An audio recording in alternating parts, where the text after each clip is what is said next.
Assalamualaikum warahmatullahi taala wabarakatuh. Perkenalkan, nama saya Abdul Aziz Nasution dengan NIM 1203832 dari Prodi Desain Komunikasi Visual, kelas Manajemen Desain RA. Pada kesempatan kali ini, saya akan menyebutkan nama usaha di bidang kreatif dalam skala yang pertama ialah dalam skala lokal, yaitu Provinsi Lampung, dalam skala regional yaitu Pulau Sumatera, dalam skala nasional yaitu Indonesia, dalam skala multinasional yaitu Asia, Eropa, dan Amerika. Studio foto yang di Lampung yang akan saya ambil adalah Pixelite Photo Studio. Pixelite Photo Studio berada di Jalan Raden Ajeng Kartini, nomor 57, Kecamatan Tanjung Karang Pusat, Kota Bandar Lampung. Untuk struktur organisasinya, yang pertama pasti haruslah ada pemilik atau owners. Sebagai pemilik, dia memiliki tugas untuk mengatur dan mengawasi seluruh kegiatan yang berada dalam usaha studio foto yang ia miliki. Yang kedua, untuk strukturnya mungkin dibutuhkan manajer. Manajer di sini berguna untuk membangun tim kerja dalam studio foto agar terjalin kekompakan di antara pegawainya untuk mencapai tujuan yang telah direncanakan. Manajer juga merangkap dalam mengerjakan administrasi dan membuat laporan serta menganalisa laporan dan memberikan solusi jika terdapat masalah.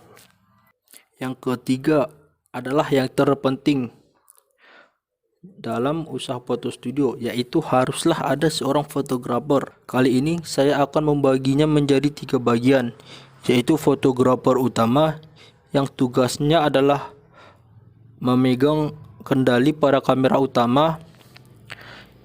Yang kedua adalah fotografer backing, yang tugasnya adalah sebagai backingan fotografer utama jika terjadi masalah, seperti mungkin fotografer utama tertinggal momen yang tepat, maka dapat di backing oleh fotografer backingannya. Yang ketiga atau yang terakhir, mungkin dibutuhkan seorang fotografer candid yang tugasnya adalah hanya memotret momen-momen tertentu, seperti momen yang tidak terlihat yang dihasilkan foto, dan kemungkinan foto ini juga tidak akan dicetak. Yang keempat, dibutuhkannya suatu editor. Tugas seorang editor di sini mengedit semua file yang telah diambil oleh ketiga fotografer yang ada di atas dan mungkin dibantu oleh beberapa asisten. Yang kelima, yang mungkin yang sangat dibutuhkan untuk manajemen suatu studio adalah keuangan. Tugas seorang keuangan di sini adalah untuk menerima transaksi pembayaran. Selanjutnya, produk yang ditawarkan oleh Pixelite Studio adalah studio foto, foto wisuda, foto personal, foto keluarga, foto prewedding, foto wedding, dan lain-lain. Jika berbicara tentang workflow fotografi atau alur, yang pertama yang harus kita lakukan adalah setting kamera untuk memotret. Yang kedua adalah memindahkan foto dari kamera ke komputer, memindahkan foto ke aplikasi edit, misal ke Lightroom atau Photoshop. Yang selanjutnya adalah menyortir foto. Yang kelima adalah proses editing. Yang keenam adalah membackup file. Promosi Pixelite menggunakan via Instagram, yaitu @pixelite.lpg. Untuk studio foto skala regional, saya mengambil yang pertama ialah 2 mm fotografi yang beralamat di Mandeling Natal, Sumatera Utara. Untuk info lebih lanjutnya bisa langsung cek di Instagram @2mm official. Studio yang kedua yaitu adalah Market Studio Padang yang beralamat, studio satunya beralamat di Jalan Jakarta nomor 6 Siteba, Padang, dan studio keduanya beralamat di Jalan Ahmad Yani nomor 36 Padang. Untuk info lebih lanjutnya langsung aja dicek di Instagram @makestudio_pdg. Studio yang ketiga ialah New York Art Medan. Alamatnya berada di Medan Perintis, Kota Medan, Sumatera Utara. Untuk info lebih lanjut langsung cek di IG New York Art Bridal. Studio foto di Indonesia, saya mengambil 10 studio, yaitu Rupa Studio yang beralamat di Jakarta. Yang kedua, Studio Kini yang beralamat di Jakarta. Yang ketiga ada Space Room Photo Studio Jakarta. Yang keempat, Hairspace Studio Jakarta. Yang kelima ada Wish Studio yang beralamat di Jakarta juga. Yang keenam ada Jonas Foto beralamat di Bandung. Hazel Photo House juga beralamat di Bandung. Yang kedelapan ada Bojo Image yang beralamat di Bandung. Yang kesembilan ada Biografi. Yang kesepuluh ada Seruni Fotografi. Untuk studio foto multinasional ada Kerry Paradise Fotografi yang beralamat di Main Saint MD, Amerika Serikat. Studio yang kedua ada Studio Space Atlanta. Studio ini beralamat di Atlanta, Amerika Serikat. Yang ketiga ada Lot Studio. Studio ini beralamat di kota New York. Yang keempat ada Cube Studio. Cube Studio beralamat di London Barat, Inggris. Yang kelima ada Cheese Studio. Cheese Studio beralamat di Queen Yard, London, Inggris. Yang keenam ada Jonathan Bigel Fotografi yang beralamat di Oxford, Inggris. Yang ketujuh ada Kyogi Studio.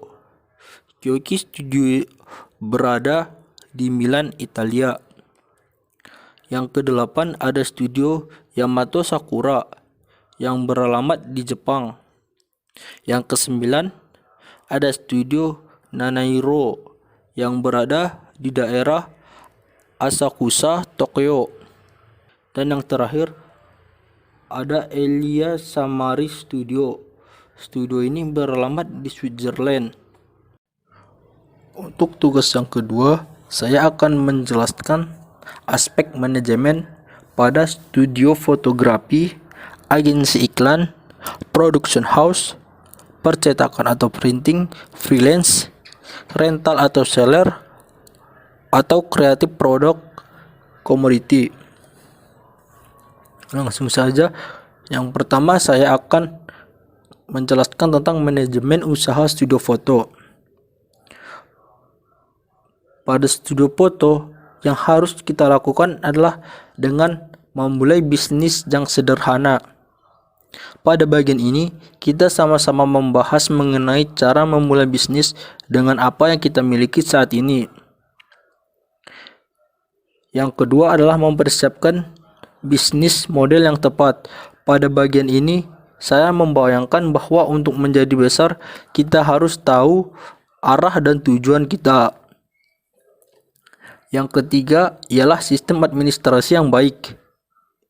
Di sini banyak orang tidak menyadari arti pentingnya sistem kerja yang baik. Banyak yang memulai bisnis dengan kepercayaan, namun kenyataannya hanya akan berakhir dengan kecurigaan yang menyulut pada banyaknya persoalan yang akan datang.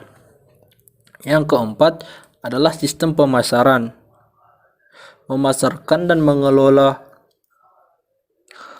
pelanggan adalah elemen penting dalam mengelola produk jasa, dan hampir semua seniman merasa karyanya adalah kekuatan marketing, dan pelanggan akan datang membeli dengan sendirinya. Yang kelima ialah mengembangkan jaringan bisnis.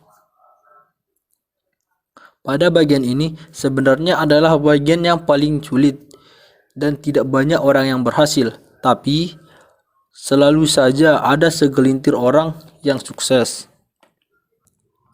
Selanjutnya adalah manajemen usaha advertising. Untuk manajemen yang baik, mungkin pada saat ini bisa memanfaatkan internet, karena internet adalah sumber termurah dari media iklan. Meskipun Anda perlu mengambil biaya yang dikeluarkan dalam pemeliharaan situs web, tetapi cara ini dijamin lebih ekonomis dan lebih murah daripada media iklan seperti televisi. Yang kedua, kita harus melihat target pemirsa yang adalah halayak internet.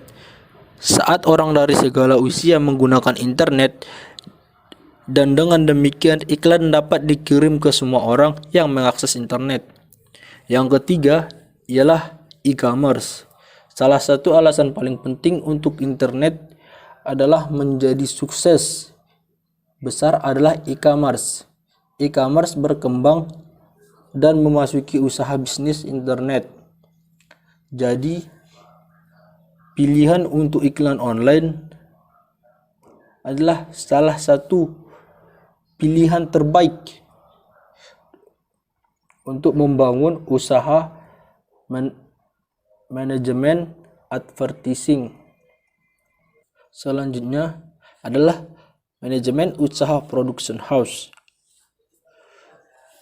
Dalam usaha production house, yang harus kita miliki yang pertama adalah creative skill, yaitu memiliki idealisme dalam kreativitas adalah hal yang juga penting dimiliki saat membuat production house, karena setelah berjalan, production house pasti akan berkolaborasi dengan berbagai pihak lain seperti partner, klien, agensi, investor, kru,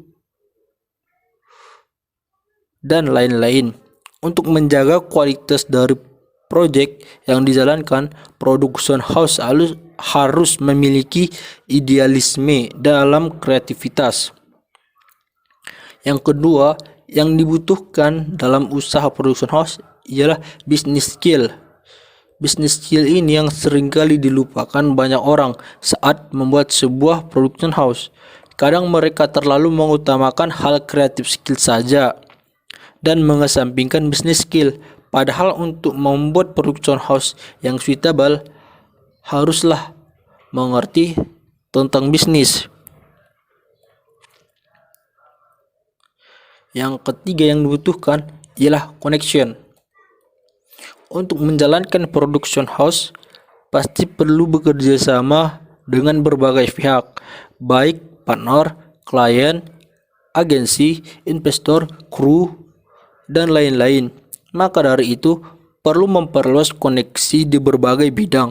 Tujuannya supaya pihak tersebut aware dengan keberadaan production house kita, ingin mencari tahu lebih lanjut tentang proyek-proyek kita, dan tertarik berkolaborasi dengan kita.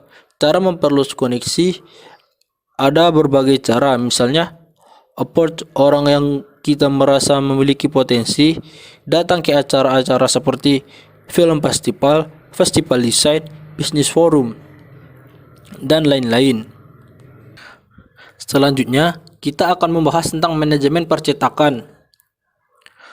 Untuk membangun sebuah manajemen percetakan, yang harus kita lihat pertama adalah target market. Dalam membuat sebuah rencana, hal pertama yang sangat penting bagi kita yang harus dipertimbangkan adalah siapa target market. Dalam bisnis percetakan, tentu saja target marketnya adalah perusahaan dan instansi yang memiliki kebutuhan jasa dan produk percetakan. Yang kedua yang dibutuhkan ialah perencanaan lokasi. Perencanaan lokasi salah satu hal yang sangat penting. Kamu harus menentukan di mana lokasi yang dirasa strategis dan memiliki banyak sekali aktivitas. Lokasi ini bisa menjadi salah satu tempat yang baik untuk memulai bisnis. Untuk bisnis percetakan, misalnya pastikan di kawasan yang dekat dengan perusahaan, instansi, dan sekolah yang mungkin bisa menjadi target konsumen. Dengan mengambil lokasi yang tepat, maka diharapkan nantinya akan ada banyak pelanggan yang tertarik dengan usaha yang kamu buat dan akan berkembang. Yang ketiga ialah perencanaan modal awal. Modal awal dalam sebuah bisnis percetakan harus kamu pertimbangkan dengan matang.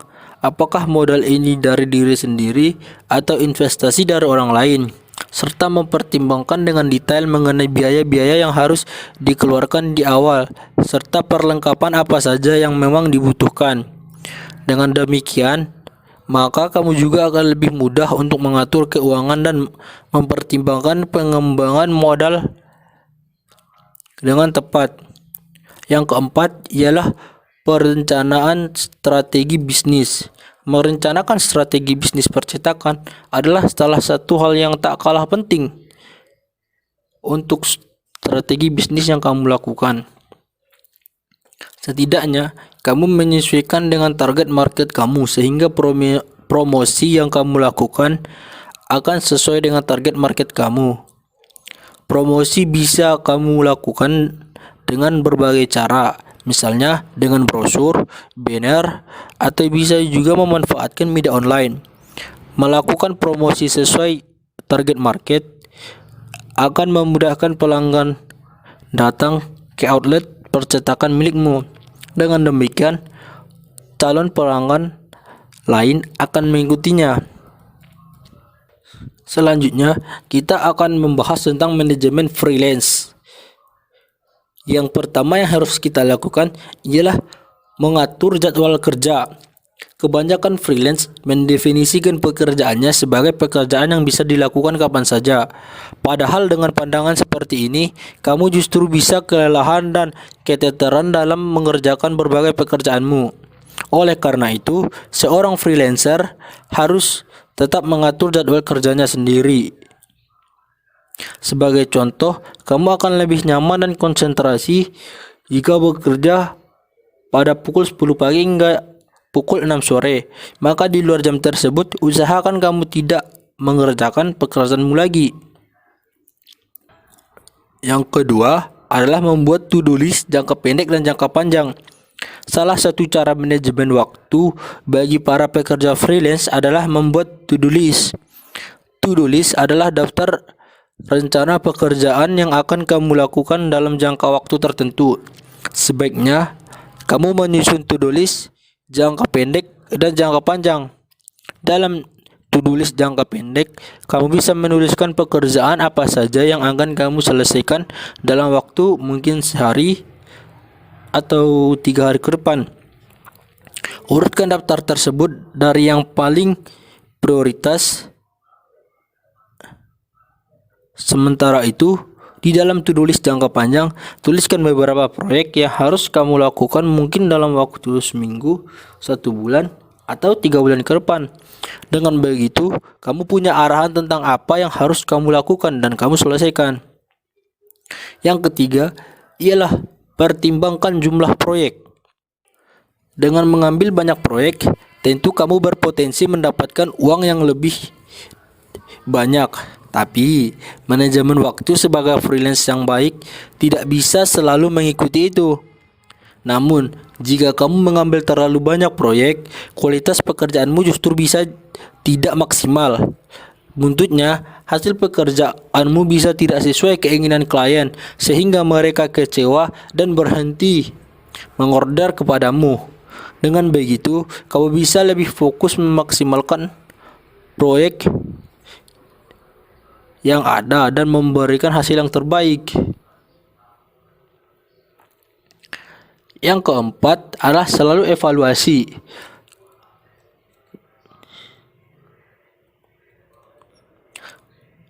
Jika kamu bisa mengukur apa yang telah kamu lakukan, kamu bisa terus mengimprove-nya. Dengan kata lain, manajemen waktu Mutu para pekerja freelance itu tergantung pada bagaimana seseorang mengevaluasi kinerjanya. Sebagai contoh, kamu menilai bahwa kamu sudah kewalahan menerima lebih dari 3 klien dalam 1 bulan, lalu mendapati bahwa tulisanmu tidak maksimal dan mendapatkan banyak revisi dari klien. Maka dari itu, kamu harus lebih mengevaluasi dirimu. Manajemen kreatif produk komoditi. Yang pertama ialah target market. Dalam membuat sebuah rencana, hal pertama yang penting yang harus kamu pertimbangkan ialah siapa target marketnya. Yang kedua adalah skill bisnis. Ini sering dilupakan dan banyak orang membuat kesalahan karena mereka tidak memiliki skill bisnis. Yang ketiga ialah perencanaan strategi bisnis. Merencanakan strategi bisnis adalah salah satu hal yang tak kalah penting. Untuk strategi yang dapat kamu lakukan, setidaknya kamu harus menyesuaikannya dengan target market kamu, sehingga akan lebih mudah dalam perencanaannya.